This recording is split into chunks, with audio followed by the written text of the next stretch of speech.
D'abord, Nalingina Loba comme étant coordonnatrice nationale et à Dinafec, Tolingi to servir bino d'exemple.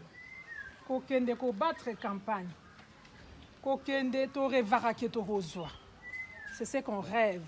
C'est le rêve qui nous habite. Hein?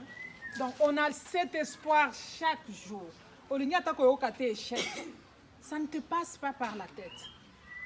Mais hélas, quand on va publier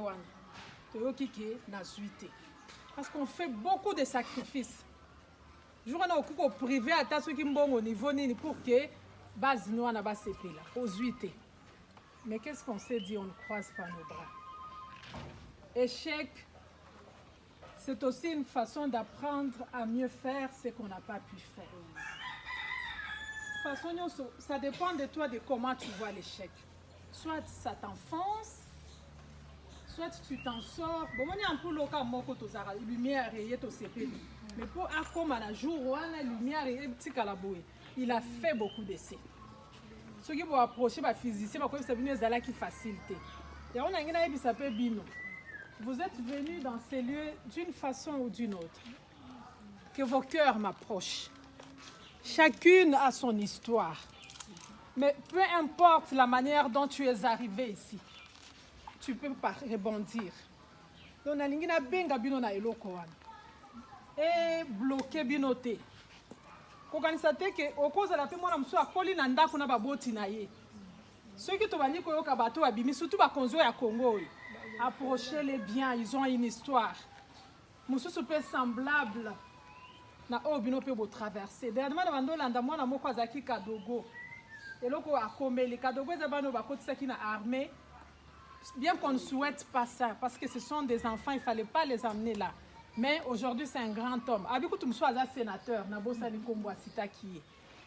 alors je vous encourage, peu importe votre histoire, peu importe comment vous êtes venus ici, vous avez un bel avenir. Amen. Vous avez vraiment un bel avenir. Épousez cela dans vos cœurs. Les larmes peuvent couler un jour. C'est normal, ça peut arriver. Et c'est là qui n'a passe. Maintenant, on a l'amour qui n'a pas aussi. Peut-être tu te dis, tu aurais aimé qu'il y ait ta mère pour essuyer ses larmes. Elle n'est pas là. Mais Dieu qui a permis que Ozala Nesika Oyo a repangusayon. Et puis tu te relèves. Tu arrives à l'école. Ne soyez pas complexés. Soyez déterminés. Doubler le sous d'effort. Et particulièrement par rapport à Ajnabino. Plus tard, Ernakola, que je disais à mon père, j'aurais voulu que l'expérience me précède. Expérience est en Arabiso na ajour. Donc, tant que c'est la réponse qui vient le plus souvent. Attends, tu as na bandako. Nayebi. Yepa linga yebi sanganini. Attends, le bien goboté, mais tu pars. Vraiment, je vous supplie. Tant que comme ça, à cet âge, j'ai réalisé. Surtout, jour on a maman. Au tali privation à Pongi. Je crois que j'ai aimé ma mère 2 fois. Qui n'a linga qui est qui n'est la vie normale. Donc on a tali mutuani zo salo kilo. Ozo landa bana wana otali ata na pesi na sombele lopango, ça ne peut pas remplacer musala wana.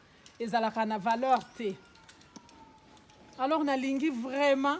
Vous pouvez collaborer avec les éducateurs. Apprenez à vous exprimer. Apprenez à demander de l'aide. J'ai développé. Moi, je copain, mais être troublé, binoté.